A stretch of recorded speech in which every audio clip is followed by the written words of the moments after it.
আজি আকৌ এখন এনেকুৱা ঘৰ দেখুৱাম যোনখন ঘৰ দেখি আপোনালোকে আচৰিত হৈ যাব।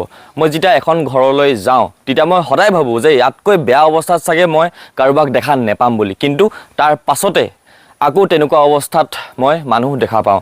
আজি যিখন ঘৰ দেখুৱাম সেইখন ঘৰ আপোনালোকে চাব যে কেনেকুৱা অৱস্থাত তেওঁলোকে নিজৰ জীৱন পাৰ কৰি আছে। ঘৰখনলৈ যাবলৈ হ'লে আমি এই বাঁহৰ চাংখন প্ৰথমতে পাৰ হৈ যাব লাগিব। এইফালে আহক এতিয়া। আপোনালোকে ইয়াত যিমানডোখৰ মাটি দেখা পাব এডোখৰ মাটিতেই তেওঁলোকৰ ঘৰখন বৰ্তমান আছে আৰু এয়াই হৈছে তেখেতলোকৰ ঘৰ। কিন্তু ঘৰখন দেখুৱাৰ আগতে যিসকল এই ঘৰৰ মালিক তেওঁলোকক চিনাকি কৰাই দিছোঁ। এয়া হৈছে টিমা বাউৰী আৰু এই আইতাগৰাকী যে দেখা পাইছে তেখেতৰ নাম হৈছে আকালি বাউৰী। আমাৰ ঘৰত এখন দৰ্জা থাকে যোনখন আমি মেইন দৰ্জা বুলি কওঁ, যোনখন দৰ্জা খুলি পেলাই আমি নিজৰ ঘৰৰ ভিতৰত সোমাওঁ। কিন্তু এইফালে চাওক, ইয়াত দৰ্জা বুলিবলৈ একো নাই। এনেকৈ পাৰ হৈ দিলে ঘৰৰ ভিতৰত সোমাবলৈ পাৰি। এনেকৈ দেখিছে, একো দৰ্জা নাই, একোৱেই নাই। এইফালে সোমাব। এইফালে যদি চাই ইয়াত বেৰ নাই, বেৰ বুলিবলৈ একো নাই। এইফালে কাপোৰ দি থোৱা আছে, চাই লওক। এইফালে এখন কি বুলি ক'ম, বিচনা চাদৰ চাগে, বিচনা চাদৰে নিজৰ বেৰ এখন দি থৈছে বুলি ক'ব লাগিব। নিজৰ ব্যৱহাৰ কৰা কাপোৰ কানি তেওঁলোকে ৰাখি থৈছে।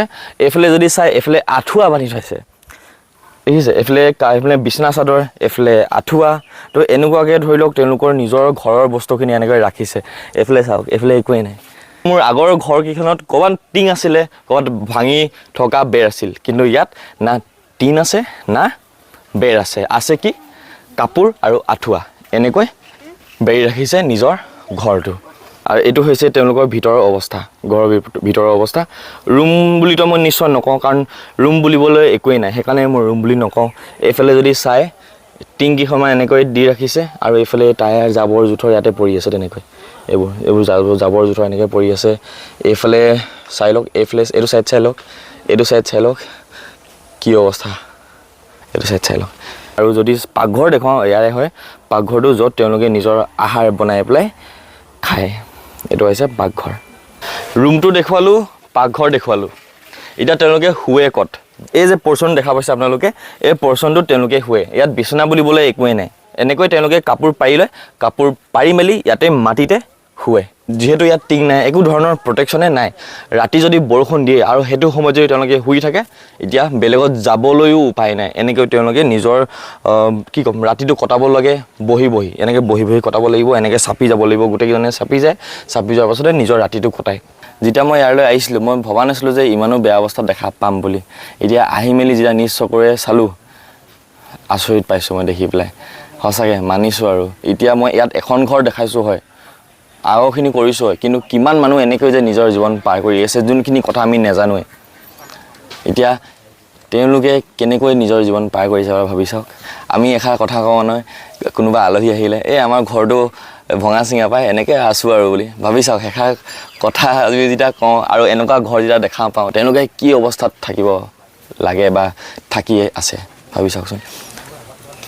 মই মানে মুখৰ পৰা শব্দও বিচাৰি পোৱা নাই, এতিয়া কি দেখাম মই।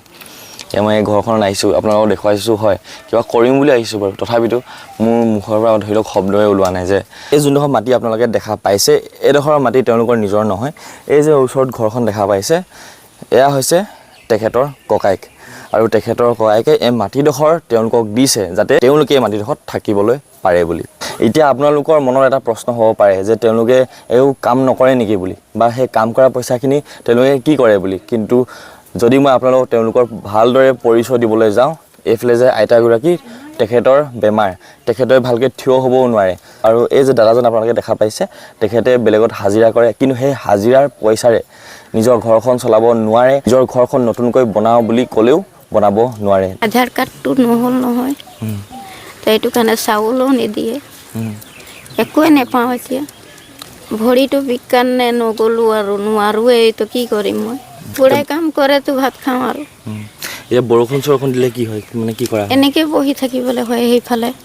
এই ঘৰটোত যদি আপোনালোকে মন কৰে, ইয়াত কেইটামান বস্তু আপোনালোকে দেখা নাপাব। সেয়া হৈছে এই ঘৰটোৰ ভিতৰত মানে মাটিডোখৰত আপোনালোকে টিউবৱেল এটা দেখা নাপাব, লেট্ৰিন বাথৰুম দেখা নাপাব। তেওঁলোকে যদি গা ধুবলৈ হয় বেলেগলৈ যাবলগীয়া হয়, পানী খাবলৈ পানী আনিবলৈ বেলেগলৈ যাবলগীয়া হয়। মই সদায় ভাবোঁ যে চাগে ইয়াতকৈ বেয়া অৱস্থাত দেখা নাপাম, ইয়াতকৈ বেয়া অৱস্থাত দেখা নাপাম। এটা ঘৰ দেখিলোঁ, যোনখন ঘৰত তেওঁলোকে লেট্ৰিনটোত নিজৰ ৰাতি পাৰ কৰে। এতিয়া এখন ঘৰ চাওক, য'ত বেৰে নাই, লগাই দিছে কি কাপোৰ, এই ধৰণৰ কাপোৰ, য'ত ফুটা চুটা কি হৈ আছে। সেইটোৱে, এয়াই আৰু মানুহৰ জীৱন। আৰু এনেধৰণৰ কিমান যে মানুহ আৰু আছে যিসকলক আমি দেখা পোৱা নাই বা নাজানো তেওঁলোকৰ কথা, যিসকলে এনেকৈ নিজৰ জীৱন পাৰ কৰি আছে। এয়াই সঁচাই জীৱন।